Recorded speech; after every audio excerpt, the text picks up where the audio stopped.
खण्डमण्डलाकारं व्याप्तं येन चराचरं तत्पदं दर्शितं येन तस्मै श्रीगुरुवे नमः। शङ्करं शङ्कराचार्यं केशवं बादरायणं सूत्रभाषकृतौ वन्ते भगवन्तौ पुनः पुनः।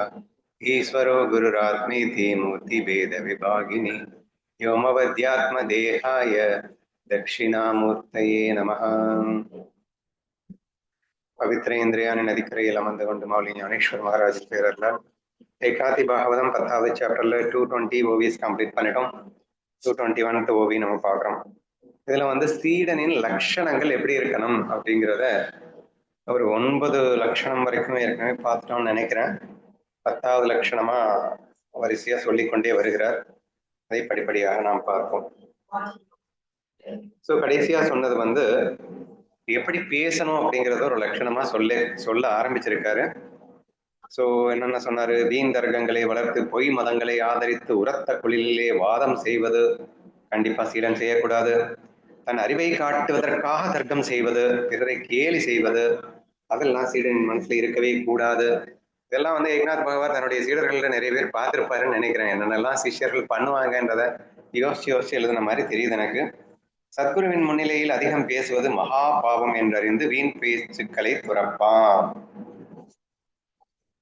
முக்கியமா குருவின் முன்னிலையிலே அதிகம் பேசுறதே பாவம் என்பதை அவன் உணர வேண்டும். சோ சீடனானவன் உணர்ந்து தேவையில்லாம பேசுறத டோட்டலா அவாய்ட் பண்ணணும் அப்படின்னு 221ல சொல்லியிருக்காரு. சீடனின் பேச்சு அமுதம் போல படுத்திருக்கும் அன்பில் தோய்ந்த சொற்களால் தனிமையில் குருவிடம் கேள்வி கேட்பான். நெக்ஸ்ட் நம்ம அஹிம்சையின் வாசிக லட்சணத்துல ஞானேஸ்வரியில எப்படி பேசணும் அப்படிங்கிறதுக்கு ஒரு விளக்கம் ரொம்ப பிரமாதமா கொடுத்திருப்பாரு. அந்த அளவுக்கு டீட்டெயிலா யாருமே சொல்லியிருக்க முடியாதுன்ற அளவுக்கு அஹிம்சையை பத்தி பேசும்போது குறிப்பா வாசிக லட்சணம், அதாவது எப்படி பேசணும் அப்படிங்கிறதுக்கு ஒரு எக்கச்சக்கமான எக்ஸாம்பிள்ஸோட அருமையா சொல்லியிருப்பாங்க. கிட்டத்தட்ட அதை திரும்பி படுக்கிற மாதிரி இருக்கு. அமுதம் போல படுத்திருக்க வேண்டும், அன்பில் தோய்ந்த சொற்களால் தனிமையில் குருவிடம் கேள்வி கேட்பான். ஸோ குரு கிட்ட பேசும்போது எப்படி பேசுவான் அப்படின்னா, அது அமிழ்தம் போல் இருக்க வேண்டும், பழுத்து இருக்க வேண்டும், அன்பு எக்கச்சக்கமா அதுல இருக்கணும். ஸோ ஒரு திமிரு பிடிச்ச போய் அகங்காரத்துல என்ன நீங்க பாட்டுக்கு இஷ்டத்துக்கு பேசிட்டு இருக்கீங்க, அப்படி சொல்லி கொடுத்தீங்க, ஆனா அவனுக்கு ஒன்றும் புரிய மாட்டேங்குது அப்படின்னு ஒரு மரியாதை இல்லாம ரொம்ப தெளிவா ஒரு அன்போட நம்ம கேள்வி கேட்கிற மாதிரி இருக்கணும் அப்படின்னு சொல்லியிருக்காரு. வீண் வாதத்தின் கசப்பான காய்களை எரிந்துவிட்டு பழுத்த இனிமையான சொற்களை பேசுவான். வீண் வாதம் அப்படின்னா தர்க்கம். சோ நான் நினைக்கிறத சரி நிரூபிக்கிறதுக்காகவே போராடக்கூடிய ஒரு குணங்கள் இருக்கும்ல. இப்ப நம்ம கிட்ட பேசுறவங்களே நம்ம ஒண்ணு சொன்னா அது எப்படி சரியாகும், நீங்க தானே ஆலி ஸ்டேஷன் சொல்லி கொடுத்தீங்க, அதனால அது என்ன தப்பு இருக்கு, நாங்க ஆலி ஸ்டேஷன்ல தானே பண்ணோம், லவ்ல என்ன வேணா பண்ணலாம், நீங்க தானே சொல்லியிருக்கீங்க, கொன்று குவித்தாலும் பாவத்தை அடைய, உலகத்தில் உள்ள அத்தனை பேரையும் கொன்று குவித்தாலும் பாவத்தை அடைய மாட்டாய், லவ்ல என்ன வேணா பண்ணலாம்னு சொல்லியிருக்கீங்கல்ல என்று பேசும்போதே they try to defend themselves that what they are doing is right. நாங்க செய்யறதெல்லாம் கரெக்ட்னு நிரூபிக்கிறதுக்காக குரு கிட்ட பேசக்கூடாது. அப்படியே உனக்கு டவுட் வந்தா கூட அது அப்படியா, எனக்கு அது சரி என்று தோன்றியதே, அது நான் அன்பில் இல்லையா, இதை எப்படி அன்பு இல்லை என்று புரிந்து கொள்வதுன்னு நிதானமா அன்போட ஒரு புரிந்து கொள்ளும் நோக்கத்தோட கேட்கணுமே தவிர வீண்வாதம் செய்யக்கூடாது அப்படின்னு சொல்லியிருக்காரு. அது ஒரு கசப்பான காய்கள் மாதிரின்னு சேர்ந்து சொல்லியிருக்காரு. இனிமையான சொற்களோடு அவனுக்கு டவுட் இருந்தா கேட்டுக்கலாம் வேணாம் இல்லையா. நெக்ஸ்ட், வஞ்சக பேச்சோ பிறர் மனதை புண்படுத்தும் பேச்சோ அவனுக்கு தெரியாது, தர்மத்திற்கு புறம்பாக பேசவே மாட்டான்.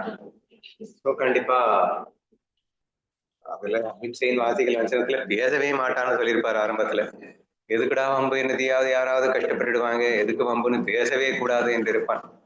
சோ அன்பின் மிகுதியிலோ அல்லது யாரேனும் கேட்டுக்கொண்டாலோ ஒரு வழி இல்லாம பேசினாதான் அமிர்த மாதிரி பேசுவான் அப்படின்னு சொல்லிட்டு நிறைய சொல்லியிருப்பாரு. இந்த மல்லிகைப்பூ மொட்டு எப்படி குத்துமோ அந்த மாதிரி குத்தணும் அப்படிங்கிறதெல்லாம் ரொம்ப அருமையான எக்ஸாம்பிள்ஸோட நிறையவே சொல்லியிருப்பாரு. ஸோ அந்த வகையில இங்கே வஞ்சக பேச்சு, பிறர் மனதை புண்படுத்தும் பேச்சு, ஏன்னா யாராவது ஹர்ட் ஆயிடுவாங்களோ அப்படின்னு நினைச்சுதான் அவன் வாய மூடிட்டே இருப்பானா, எதுக்கு என்னத்தையாவது நம்ம பேச போயிட்டு அவங்க ஹர்ட் ஆயிட்டாங்கன்னா அப்படின்னு சொல்லிட்டு பொதுவாக பேசவே மாட்டான் என்றுதான் நிறையவே சொல்லியிருப்பாரு. ஸோ அதைத்தான் இங்கேயும் சொல்லியிருக்கு. ஸோ குவைட் நேச்சுரலி அவங்ககிட்ட எப்படி வஞ்சக பேச்சு வரப்போகுது அப்படின்னுட்டும். நெக்ஸ்ட், தர்மத்திற்கு புறம்பாக பேச மாட்டான் அப்படிங்கிறது முக்கியமான பாயிண்டாகவும் சொல்லியிருக்காரு.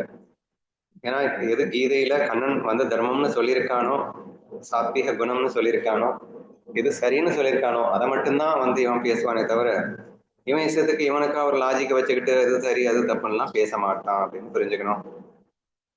வீண் சந்தேகங்களை கேட்க மாட்டான், நிந்தனைக்கு ஊமையாக இருப்பான், பண்டிதர்களையோ மூடர்களையோ ஏமாற்றவே மாட்டான். இந்த கேஸும் நிறைய இருக்குப்பா. டவுட் கேட்கறதுக்குன்னே ஒரு சிலர் இருப்பாங்க. ஏன் கேட்கிறோம் அப்படின்னு அவங்களுக்கு தெரிஞ்சு கேட்கிறாங்களா தெரியாம கேட்கிறாங்களான்னு தெரியாது. ஒரே டவுட் 100 தடவை கேட்பாங்க, சுத்தி சுத்தி கேட்காங்க. அதாவது அதுக்கு என்ன ஆயிடுது அப்படின்னா வீண் சந்தேகம். ஏன் வீண் சந்தேகங்கள்னு சொன்னேன்? ஒருத்தன் சந்தேகம் கேட்டா அது வீணா சந்தேகம் கேட்கிறேன்னா என்னையா அர்த்தம்? அப்புறம் திருப்பி எங்களுக்கு கேட்கணும்னு தோணுமாயா? சந்தேகத்துல என்னையா வீணு அப்படின்னு நீங்க நினைக்கலாம்.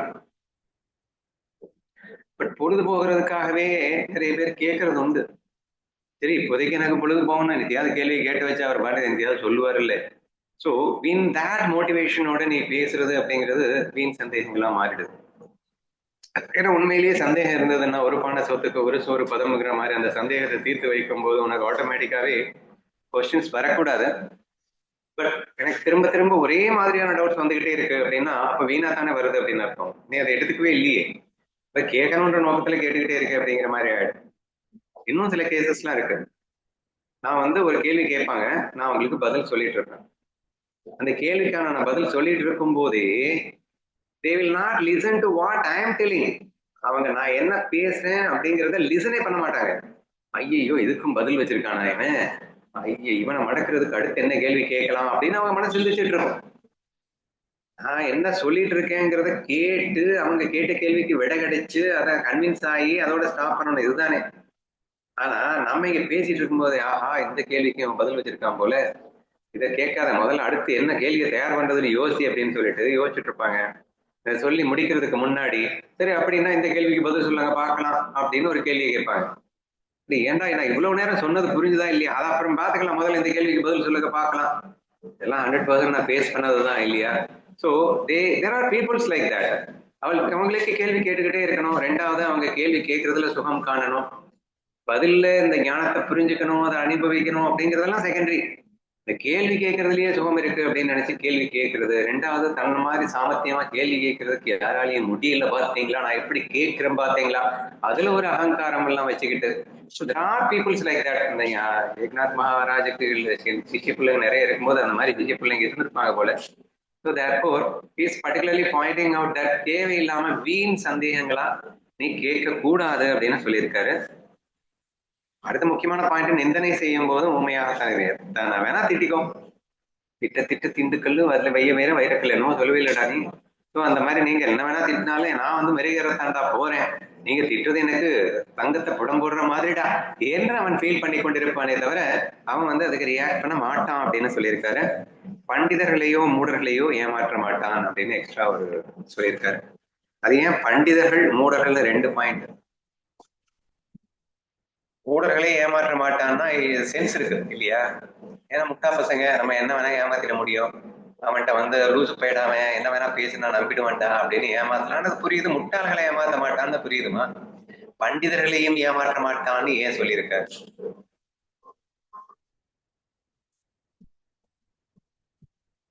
பண்டிதர்கள் அப்படிங்கும் போது நம்மளையும் பெரியவங்க, நம்மளை விட பெரியவங்க பண்டிதர்கள்.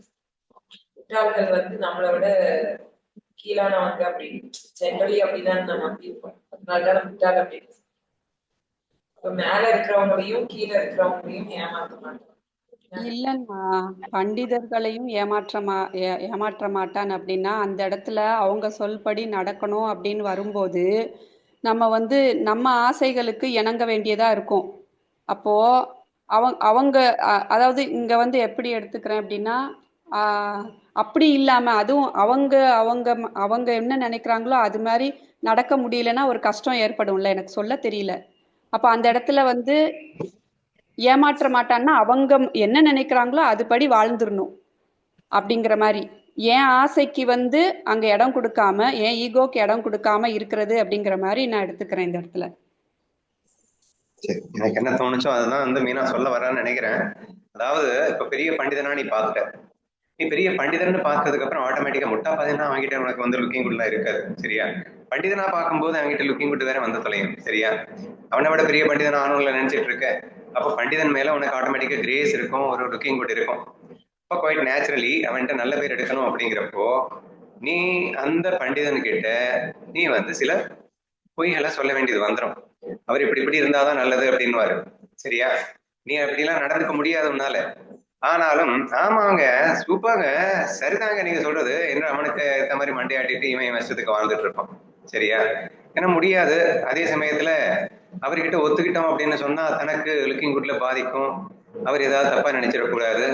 அவர்கிட்டயும் நல்ல பேர் எடுக்கணும், நம்ம இஷ்டத்துக்கும் வாழணும் அப்படின்னா ஏமாத்தித்தானே ஆகணும்.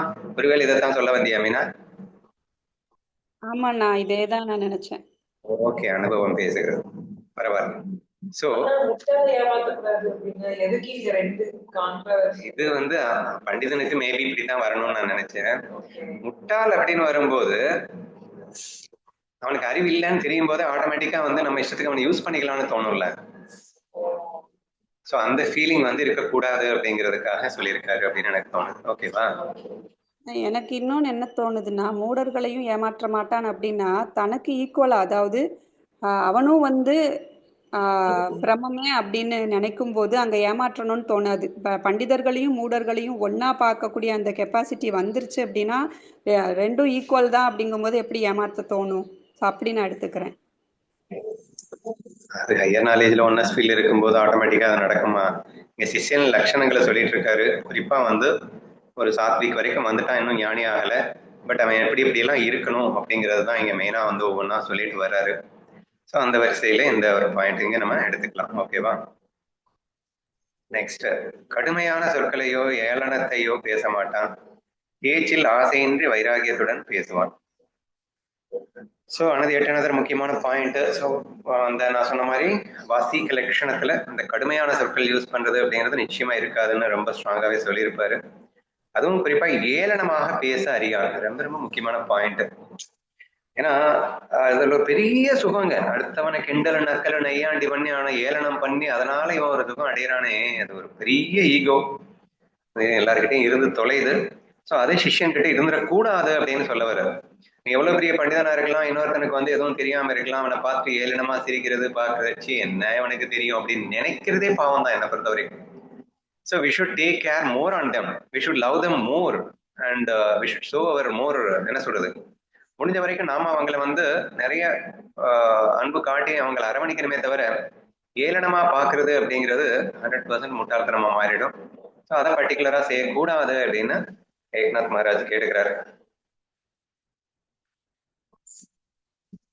ஆசையின்றி வைராகியத்துடன் பேசுவான்.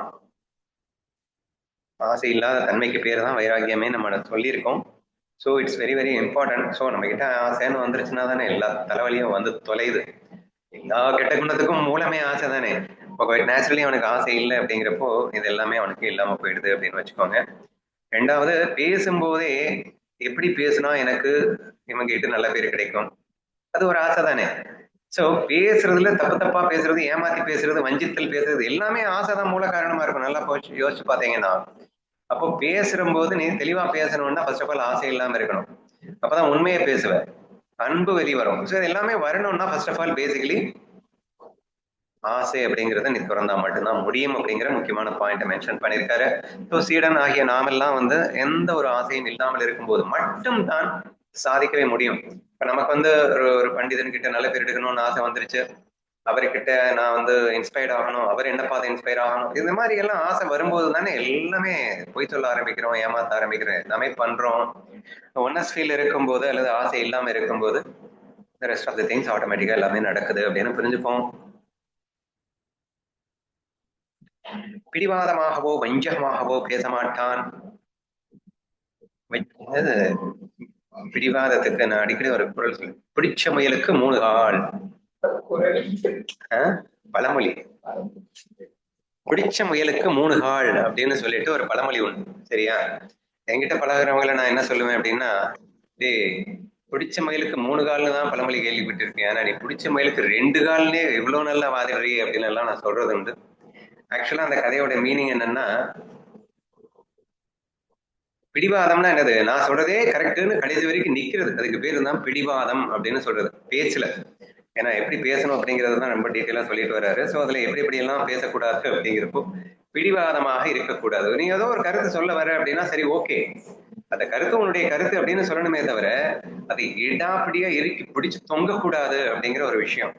எக்ஸாம்பிள் வந்து ஒருத்த முயல் பிடிக்க போனாராம். ஒரு முதலாளி வேலைக்காரனை முயல் பிடிச்சிட்டு வர சொன்னாராம். முயல் வந்து வேட்டை சமைக்கணும்டா போடா முயல் கறி சாப்பிடலாம் அப்படின்னு சொல்லியிருக்காரு.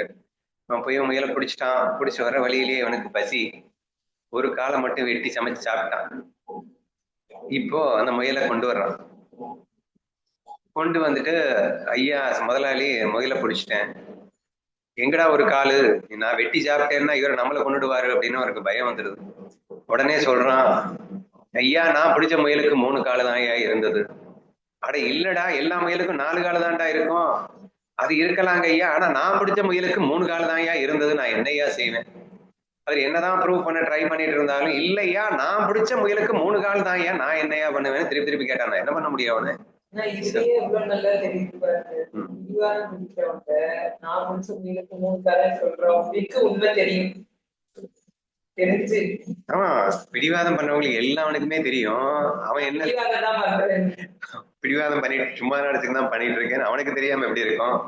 இல்ல நான் இந்த நாள் யாராவது வந்து ஸ்ட்ராங்கா பேசும்போது இது எனக்கே டவுட் வந்துடும். அவங்க அதைதான் உண்மை நினைச்சு பேசுறாங்களோ, நம்மதான் தப்பு பண்றோமா? இப்ப இந்த முயல் கதை நீங்க சொன்னதுக்கு அப்புறமா தான் தெரியுது. இல்ல அவங்களுக்கு தெரிஞ்சுதான் சொல்றாங்க.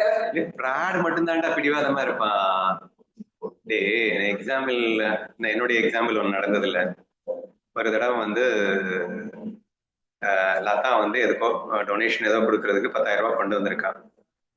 கொண்டு வந்துட்டு ராஜேந்திரன் கையில கொடுத்துட்டு என் கையில கொடுத்ததா அவ தவறா நினைச்சுக்கிட்டா. சரியா? இப்ப தவறா நினைச்சுக்கிட்டா. திருப்பி வந்துட்டு அண்ணா நான் அவங்க கிட்ட 10,000 ரூபாய் கொடுத்துட்டேன் அப்படின்னு லதா வந்து என்கிட்ட சொல்றா. சொல்லும் போது எனக்கு என்ன தோணுது, இல்லையேம்மா நீ கொடுக்கலையே அப்படின்னு சொல்றேன். இல்லன்னா நான் உங்ககிட்ட தான்னா கொடுத்தேன் அப்படின்னு ஸ்ட்ராங்கா சொல்றான். சரியா? அப்போ அவ ஸ்ட்ராங்கா அவ ராஜேந்திரன் கொடுத்ததை மறந்து போயிட்டு நான் தான் நினைச்சுக்கிட்டு ஸ்ட்ராங்கா சொல்லிட்டு இருக்கா. அதை விடு. இப்போ வந்து நான் வாங்கல அப்படிங்கிறது எனக்கும் தான் ஸ்ட்ராங்கா தெரியுது. எனக்கு எவ்வளவுதான் ஸ்ட்ராங்கா தெரிஞ்சாலும் நான் என்ன சொன்னேன், ஒரு வேளை வாங்கிட்டு மறந்துட்டு இருக்கலாம் போலமா, தெரியல, நான் வாங்கல நான் நினைச்சிட்டேன் போல என்று சொல்லி அவர்கள் வந்து நீ உங்ககிட்ட தான் கொடுத்தேன் என்று சொல்லும் போது உண்மையிலேயே என் மனம் வந்து அங்க உண்மையிலேயே நம்ம வாங்கல அப்படிங்கிறது என் மனம் சொன்னாலும் அந்த மனத்தை குப்பையில போட்டு ஒருவேளை வாங்கிட்டு மறந்திருக்கலாம்ல என்றுதான் எனக்கு தோன்றியதே தவிர அப்படியெல்லாம் இல்லைன்னு எனக்கு தோணலை அப்படின்னு சொல்ல வரேன். புரியுதா? இப்ப அதே கூட நம்ம எடுத்துக்கலாம். லதாவுக்கும் என்ன தோணி இருக்கணும், அப்படியா என்ன வாங்கலன்னு சொல்றாரு அப்படின்னா அப்ப நம்ம கொடுத்ததா நாம நினைச்சுக்கிட்டு இருக்கோமா, நாம தவறா நினைச்சிட்டு இருக்கோமா? அப்ப நம்ம கொடுக்கல போல, அப்ப வேற என்ன ஆச்சு, வேற என்ன பண்ணிருக்கலாம் இருக்கலாங்க, நான் கூட ஒருவேளை கொடுக்காம கொடுத்துட்டேன்னு நினைச்சிட்டு இருக்கேனோ ஒரு டவுட் வரலாம். சரியா? அது வரல. ஸோ 100% ஸ்ட்ராங்கா நம்ம அடிக்கிறோம் அப்படின்னாலே நம்ம ஒரு ஈகோல இன்டைரக்டா இருக்கோம் அப்படின்னு அர்த்தமாயிடும். ஈகோ இல்லாதவன் he is ready to accept for anything தானே. செய்யாத தப்பையே அக்செப்ட் பண்றான்லடா அம்பரீஷனே. பிடிவாதம் எங்கே வரப்போகுது அவனுக்கு? So they are ready to accept even they didn't two anything at all. எதுவுமே பண்ணலைன்னா கூட அவங்க சொல்றாங்க இருக்கலாம் இல்ல அப்படின்னு சொல்றதுதான் வந்து ஈகோ அற்ற தன்மை. இப்ப பிடிவாதம்ங்கிறதே எங்க வருதுன்னா ஈகோல தான் வருது. அவங்க தெரிஞ்சு பண்றாங்களோ தெரியாம பண்றாங்களோ, அது ஈகோன்னு ஒண்ணு இருந்ததுன்னா பிடிவாதத்தை தவிர்க்கவே முடியாது. கடைசி வரைக்கும் 3 கால் என்ன 2 கால்னு கூட அவன் நிரூபிக்க ட்ரை பண்ணிட்டு தான் இருப்பான், நிரூபிச்சுட்டு தான் இருப்பான் என்பதுதான் உண்மை என்று இந்த பிடிவாதத்திற்கான கதையை புரிந்து கொள்ளுங்கள். வஞ்சகமாக பேச மாட்டான்னு அடிக்கடி சொல்லிட்டே வராரு, மறுபடியும் சொல்லியிருக்காரு. அதை ஏமாத்த மாட்டான்னு அர்த்தம். வஞ்சகம் எதுக்காக வருது? ஏமாத்துறதுக்காக தானே. அது ஆசை இருக்கிறவனுக்கு தானே வரப்போகுது, ஆசை இல்லாதவனுக்கு வஞ்சகம் வராது.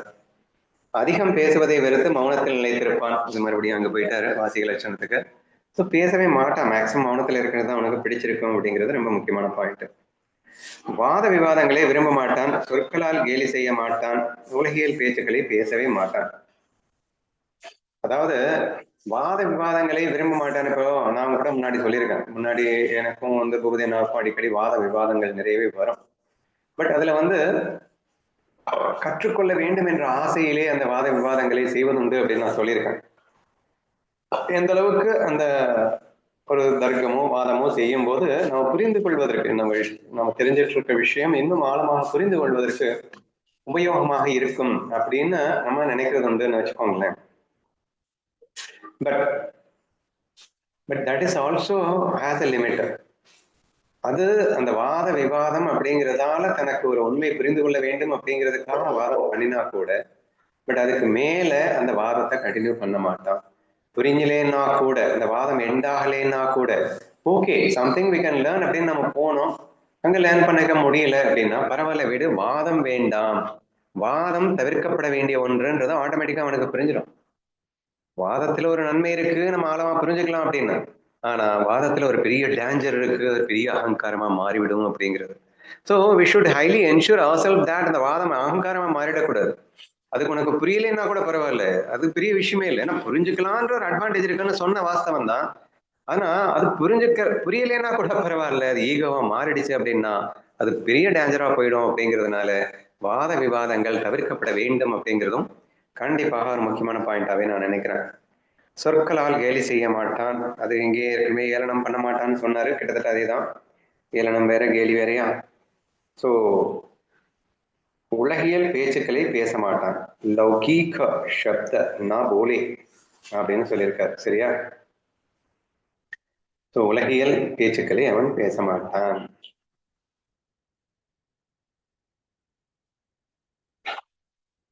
தேவையில்லாம உடல் நான் வந்து பணக்காரன், அவன் பாத்தியாடா, அவன் பாத்தியாடா, அந்த நடிகர் இப்ப இவ்வளவு என்ன பண்ணிட்டான்டா, இதே அந்த அரசியல்வாதி இதை பண்ணிட்டான்டா, இதை பட்டின்டாண்டான்னு சம்திங் லைக் இந்த உலக சமாச்சாரம் விஷய போகம் அப்படின்னு பொதுவாக சொல்லுவாங்க. இந்த உலகியல் பேச்சு அப்படின்னா விஷய போகம். அவன் வீட்டுல அவன் என்னடா பண்ணான், இவன் வீட்டுல என்னடா பண்ணியிருக்கான், அவன் கூட ஓடி போயிட்டான்டா, இவன் கூட இவன் ஓடி போயிட்டான்டா. So all these thing we can take as an example for உலகியல் பேச்சுக்கள்னு வச்சுக்கோங்களேன். ஸோ அதெல்லாம் இவன் பேச மாட்டான் அப்படின்னு சொல்லியிருக்கார். வளைத்து மூக்கு சுழித்து பேச மாட்டான், அது என்னது? சுத்தி வளைச்சு பேச மாட்டான்.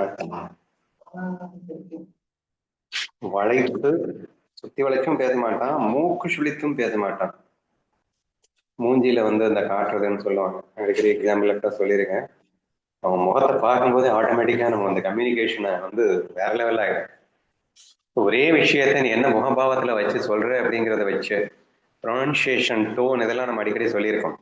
ஸோ வெறும் வார்த்தைகள் ஒன்றா இருக்கலாம், பட் அந்த வார்த்தைகள் என்ன டோன்ல வெளிப்படுகிறது, என்ன முகபாவத்துல வெளிப்படுகிறது, each one plays a vital role இல்லையா, அந்த பாடி லாங்குவேஜ் அப்படின்னு சொல்றோம்.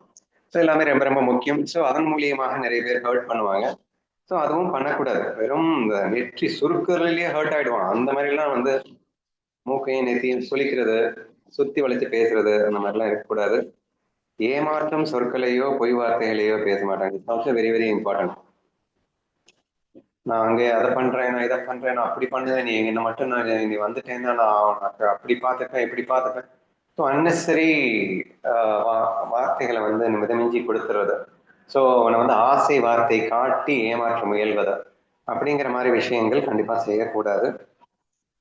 பொய் வார்த்தைகள் பேச மாட்டான். சரியா? ஆக்சுவலி ஏமாற்றணும்னாலே பொய் தானே பேசி ஆகணும். ஆனா அந்த மாதிரி அவன் பேசக்கூடாது, பேச மாட்டான் அப்படின்னு சொல்லியிருக்காரு. மனதில் செய்யாமல் சரி சரி என்று கூறி ஏமாற்ற மாட்டான், எப்போதும் ஹரிநாமத்தையே ஜபிப்பான்.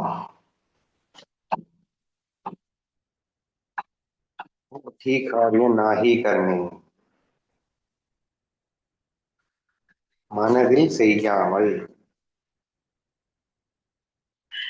நம்ம ஏதாவது ஒண்ணு சொல்றோம் அப்படின்னா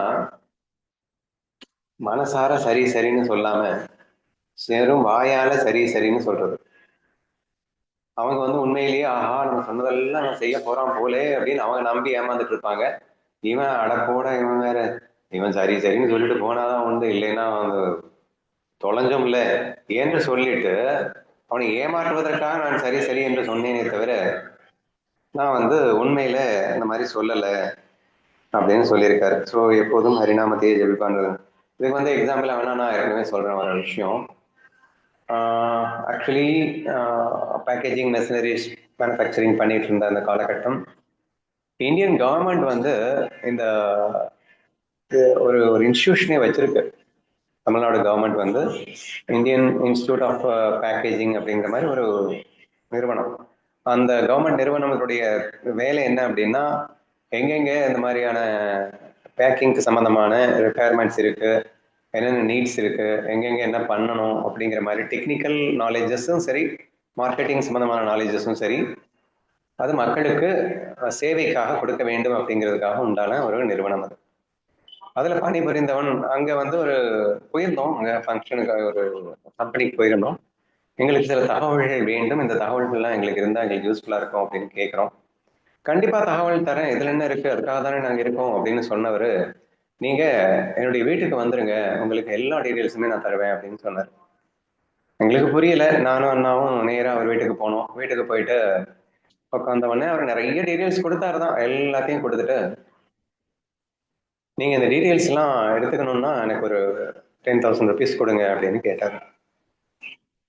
எங்களுக்கு தூக்கி வாரி போட்டுடுச்சு. என்னடா சொல்றாரு இவரு, லூஸா இவன், லஞ்சம் கேட்கறான். சரியா எங்களுக்கு தெரியாது, இந்த டீட்டெயில்ஸ் கொடுக்கறது கூட லஞ்சம் கேட்பாங்களாக்குன்னு நமக்கு என்ன தெரியுது. ஸோ அதை கேட்ட உடனே எனக்கு வந்து சாரி சார், எனக்கு அப்பவே நான் சொல்லிட்டேன், சொல்ல வாய் வந்துருச்சு. சாரி சார், நாங்கள் வந்து பைசா நினைச்சுக்கிட்டு வரல, ஆக்சுவலாக நாங்கள் வந்து நீங்கள் ஃப்ரீயாக தான் சர்வீஸ் பண்ணுவீங்க அப்படின்னு நினைச்சுக்கிட்டு தான் வந்தோம், பைசான்னா எங்களுக்கு தேவையில்லை அப்படின்னு நான் சொல்றேன். அவர் உடனே எக்ஸ்பிளைன் பண்ண ட்ரை பண்றாரு. இல்லப்பா, யாராவது இவ்வளோ டீட்டெயில்ஸ் வந்து ஃப்ரீயா கொடுப்பாங்களா? ஸோ இது உங்க பிசினஸ்ல நீங்க நிறைய சம்பாதிக்க போறீங்கல்ல, யூஸ் பண்ணக்கு தானே போறீங்க அப்படின்னு சொல்லிட்டு அவர் எக்ஸ்பிளைன் பண்ண ட்ரை பண்றாரு. அவர் எக்ஸ்பிளைன் பண்ண ட்ரை பண்ணும்போது எனக்கு அதனால நீங்க வந்து பணம் கொடுத்தா தானே தர முடியும் அப்படின்னு அவர் சொல்றாரு. உடனே பூபதி அண்ணா வந்து, புரியுது சார், நீங்க சொல்றது 100% ரைட்டு தான், ஆனா இப்ப நான் பணம் கொண்டு வரல, ஸோ நான் வீட்டுக்கு போயிட்டு பணம் கொண்டு வந்துட்டு நாளைக்கே வந்து நான் வந்து வாங்கிக்கிறேன் அப்படின்னு சொல்றாரு. எனக்கு கோபமா வருது, என்னது அவன் தான் லூஸ் மாதிரி பேசிட்டு இருக்கான், இவன் பணம் கொடுக்குறேன்னு சொல்லிட்டு இருக்கான் அப்படின்னு. உடனே அவர் வந்து, அதான்ப்பா புரிஞ்சுக்கோங்க அப்படின்னு சொல்லிட்டு, இல்லை சார் கண்டிப்பா இப்போ நான் போயிட்டு வித்தின் 2 days நான் வந்து பணத்தை கொண்டு வந்து கொடுத்துட்டு நான் அந்த டீட்டெயில்ஸ் கலெக்ட் பண்ணிக்கிறேன் அப்படின்னு ரொம்ப கூலா பேசுறாரு. அண்ணா பேசுறது என்ன பேசிட்டு இருக்கான்னு எனக்கு புரியல, ஏன் இப்படி பேசுறான்னு எனக்கு புரியல. அப்புறம் வெளியில வந்ததுக்கு அப்புறம் நான் அண்ணா கிட்ட சண்டை போடுறேன். நான் என்ன கிறுக்கிறுக்கு பிடிச்சிருச்சு அவனுக்கு, இவன் பாட்டுக்கு வந்து லஞ்சம் கேட்டுட்டு இருக்கான், நீ வந்து கொடுத்துட்டு வாங்கிக்கிற, அப்படி ஒரு விஷயமா நமக்கு தேவையில்லை அப்படின்னு சொல்லும்போது, அறிவே இல்லையா அவனுக்கு, ப்ராடு கிட்ட ப்ராடு தான்டா பண்ணணும், அவனே ப்ராடு பண்ணிட்டு இருக்கான், அவன்கிட்ட போயிட்டு நியாயமா நீங்க எப்படி இப்படி கேட்கலாம் அப்படின்னு பேசிட்டு இருக்க, சரி சரியா சரி சரின்னு சொல்லிட்டு வந்துகிட்டே இருக்க வேண்டியதானே, நம்ம என்ன திருப்பி நாளைக்கு போயிட்டு அவன்கிட்ட பணத்தை கொடுக்க போறோமா வாங்க போறோமா, அட இந்த புத்தி கூட உனக்கு இல்லையே அப்படின்னு அவர் சொன்னதே எனக்கு நினைவுக்கு வருது. சரியா, இப்படி இந்த இடத்துல அவர் பண்ணது ரைட்டா தப்பான்ற ஆராய்ச்சிக்கு வரல, கண்ணன் பாயிண்ட் ஆஃப் வியூல தவறுக்கு தவறே மருந்து என்று சொல்லியிருக்கிறார். சரியா, வெட்டுக்கு வெட்டு குத்துக்கு குத்து அப்படின்னு சொல்லலாம். ராமன் பாயிண்ட் ஆஃப் வியூல அது நடக்காது அப்படின்னு வச்சுக்கோங்களேன். ஸோ இந்த ஒரு எக்ஸாம்பிள் நீங்க வச்சுக்கலாம். அப்போ சரி சரின்னு நம்ம சொல்லுவோம், எதுக்காக சொல்லுவோம்னா சும்மா நாச்சுக்க சொல்லுவோம், இல்லைன்னா அவன் ஏதாவது படுத்திட்டு இருப்பான் அப்படிங்கிறதுக்காக சொல்லுவோம், நம்ம தப்பிக்கிறதுக்காக சொல்லுவோம், இல்லை ஏதோ ஒரு சுயநல நோக்கத்துக்காக சொல்லுவோம், ஏதோ ஒன்று இருக்காக நம்ம சொல்றது உண்டு அப்படிங்கிறத புரிய வைக்கிறதுக்காக நான் சொல்றேன். அது அந்த இடத்துல பயத்துல நம்ம சொல்லாம இருந்திருந்து, அல்லது சுயநல நோக்கத்துல நம்ம வந்து அந்த மாதிரி சொல்லாம இருந்திருந்து, உடையவனுக்கு வந்து கண்ணன் பிரின்சிபிள்ல இருந்து நம்ம அதை பேசியிருந்தா வேணா மேபி ஓகே ஆகலாம். பட் அதர்வைஸ் நீங்க இந்த எக்ஸாம்பிள் நீங்க எடுத்துக்கோங்க, ஸ்ட்ரெயிட் ஃபார்வேர்டா நம்ம இருக்கணும், தேவையில்லாம சரி சரின்னு சொல்லணும்னு அவசியம் இல்லை என்று மட்டும் புரிந்து கொள்ளுமாறு கேட்டுக்கொள்கிறேன். ஓகேவா? இப்போதும் ஹரிநாமத்தையே ஜபிப்பான், சோ ஈஸி, கண்டிப்பா நம்ம சொல்லணும். ஓகேவா? கதவு காற்றில் சட சடவென அடித்துக் கொள்வது போல வீணாக வாயடித்து அரட்டை அடிக்க மாட்டான். அப்படிலாம் வந்து வாயடித்து அரட்டை அடிக்க மாட்டான். கதவு காற்றுல சட சடன்னு அடித்துக் கொள்ளும்ல, அந்த மாதிரி பட பட பட பட படன்னு பேசிக்கிட்டே இருக்கிறதுன்னு வச்சுக்கோங்களேன்.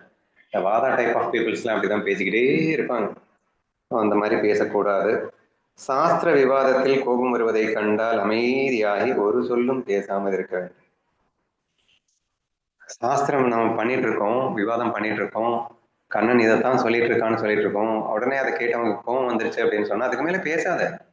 கண்ணனே சொல்லியிருக்கான், என்கிட்ட பக்தி இல்லாதவனுக்கு சொல்ற உங்ககிட்ட பக்தி இல்லாதவனுக்கு, பகவத்கீதையின் மேல் பக்தி இல்லாதவனுக்கு, பேசாதவன்கிட்ட பேசாதேன்னு சொல்லிட்டாரு. ஒரு ஸ்லோகமே டிக்ளேர் பண்ணியே சொல்லியிருக்காரு. அப்படிங்கிறப்போ இப்ப சாஸ்திர விவாதம் பண்ணிட்டு இருக்கும் போது அவங்களுக்கு கோபம் வருது அப்படின்னு சொன்னா they are not interested in it அப்படிங்கிற மாதிரி அர்த்தமாயிடுது இல்லையா? ஸோ அந்த மௌனத்தை தான் நீ கடைபிடிக்கணும்.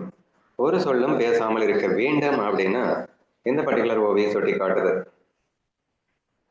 தன் சொல்லறிவை காட்டிக் கொள்ள மாட்டான், மௌனத்தையும் விளம்பரம் செய்ய மாட்டான், எப்போதும் குருவின் நினைவிலேயே இருப்பான். So these are all the very very important key qualities. நமக்கு கொஞ்சோண்டு ஸ்கில் இருந்துடக்கூடாது. ஆஹா ஓகோன்னு அதை வெளிக்காட்டிக்கிறதுல அவ்வளோ ஒரு பகட்டு. So that should be very very very very careful enough. அந்த மாதிரி இருக்கக்கூடாது அப்படிங்கிறதுல அதில் மாணித்துவார் நீங்க நம்ம பார்க்கணும். ஸோ மிக்க பிரியத்துடன் பைதிகார வேஷமா ஒன்று தெரிவான். தான் ஸ்கில்ஃபுல்லா இருக்கிறதுங்கிறதே பிடிக்காது இல்லையா? Very first line of the அமானித்துவா என்ன சொல்லுது? தான் திறமையுள்ளவனாக இருக்கை என்பதே அவனுக்கு பிடிக்காது அப்படின்னு தான் ஃபர்ஸ்ட் லைனே சொல்லியிருக்கு இல்லையா? ஸோ தன்னுடைய சொல்லாற்றல், அறிவு இதெல்லாம் காட்டிக்கொள்ள மாட்டான் அப்படின்றது இட்ஸ் வெரி இம்பார்ட்டன்ட் பாயிண்ட். மௌனத்தையும் விளம்பரப்பட மாட்டான். It's very important. சி தன்னுடைய சொல்லறிவை பயங்கரமா பீத்திக்கிட்டு இருக்கிறது ஒரு ரகம் அப்படின்னா, இன்னொன்னு நான் பாத்தியா பேசாமலே இருக்கேன், உன்னால என்ன மாதிரி பேசாம இருக்க முடியுமா, எப்பயுமே நான் மௌனமா இருக்கேன் பாத்தியா, இப்படி ஒரு பீத்தல் கோஷ்டியும் அலையுது. சரியா? மௌனத்தையும் விளம்பரம் செய்ய மாட்டான், அது போக எப்போவும் குரு நினைவிலேயே இருப்பான் அப்படிங்கிறது நேச்சுரலி ஹரிநாமத்தை சொல்லிட்டே இருப்பான், குரு நினைவிலேயே இருப்பான். ஸோ திஸ் ஆல் திங்ஸ் நம்ம சீஷனாக இருக்கக்கூடியவர்களுக்கு உண்டான major qualification. We must follow all these qualities அப்படிங்கிறத எடுத்துக்கோங்க. ஒன்னு இல்லை ரெண்டு இல்லை, அடிக்கிட்டே போறாரு. எத்தனை விஷயங்கள் ஒரு பேசுற விதத்துல எப்படி இருக்கணும் அப்படிங்கிறதுக்கு மட்டுமே கிட்டத்தட்ட அவர் வாசிக லட்சணத்துல சொன்ன மாதிரி அதுவே மிஞ்சிடுவார் போல அந்த அளவுக்கு இவர் எக்ஸ்பிளைன் செய்து கொண்டு வருகிறார். பேச்சால் யாருக்கும் கோபத்தை உண்டாக்க மாட்டான், அமைதியை தரும் சொற்களையே பேசுவான். குவைட் நேச்சுரலி நீ பேசக்கூடியது அவனுக்கு கோபத்தை உண்டாக்க கூடாது.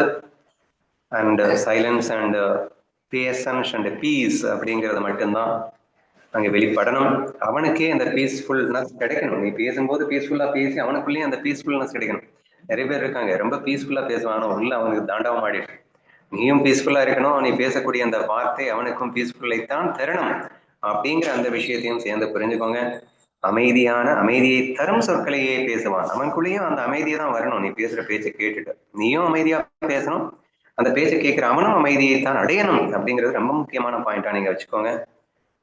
அதே மாதிரி பேசும்போது யாருக்கும் கோபத்தை உண்டாக்க கூடாது. அதுதான் அதுக்கு ஆப்போசிட்டா அமைதியா இருக்க, அமைதியை தரும்படியாக இருக்க வேண்டும்னு சொல்லியிருக்காரு. ஓகேவா? உண்மையாகவும் இனிமையாகவும் கேட்பவருக்கு மகிழ்ச்சி தருவதாகவும் அனைவருக்கும் நன்மையான ஹரிக்கதைகளையே பேசுவான்.